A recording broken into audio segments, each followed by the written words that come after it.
Iniimbestigasyon ng mga otoridad sa insidente po ng pamamaril sa loob mismo ng isang classroom dyan sa Santa Rosa, Nueva Ecija. Problema ngayon ng pamilya ng biktima ang pagpapagamot dahil ubos na ang kanilang pangtustos. Live mula po sa Cabanatuan, nasa frontline ng balitang yan, si Gary De Leon. Gary, anong latest dyan sa Cabanatuan? Sarina nagsimula na masusing investigasyon ng PNP Santa Rosa sa nangyaring pamamaril sa loob ng silid-aralan sa Santa Rosa, Nueva Ecija. Samantala, critical pa rin ang kondisyon ng biktima at gunman ng kanyang dating nobyo. Matinding dagok para sa pamilya ang sinapit ng 15 anyos sa grade 10 student na si alias Leia.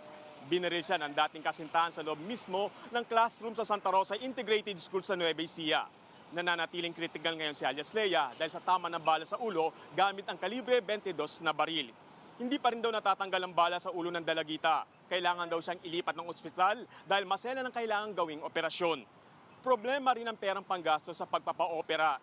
Hunyo na nakaraang taon nang pagtapuin ang landas ni alias Leia at 18 anyos na si alias Leo sa isang paaralan sa Santa Rosa. Pero matapos ang isang taon, nakipaghiwalay si Leia para raw mag-focus sa pag-aaral. Lumipat din siya ng paaralan para rito. Tila hindi raw ito matanggap ni Leo.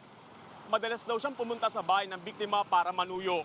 Uminom din daw ng laso ng sospek sa harap mismo ng kaanak ng dating kasintahan. Pinuntahan na ng mga pulis ang bahay ni alias Leo para imbestigahan kung saan nanggaling ang baril ng sospek. Pero sarado ang kanilang bahay. Ang lolo naman ni Leo, nakapitbahay lang din ng sospek, malungkot sa pangyayari. Humingi rin siya ng pangunawa sa publiko at pamilya ni Leia. Sarina, magsasampa ng kasong frustrated murder ang pamilya ng alias Leia laban sa gunman. Samantala, dadaan sa psychosocial intervention ng mga estudyante ng para ng pinangyarihan ng krimen bago muling bumalik sa regular na klase sa araw ng Lunes. Sarina. Gary, maraming salamat. Yan nga pong Express Report ni Gary De Leon mula sa Cabanatuan. Mga kapatid, Ruth Cabalpo, para sa mabilis na pasada ng mga balitang dapat niyong malaman, mag-follow at mag-subscribe sa social media pages ng News 5.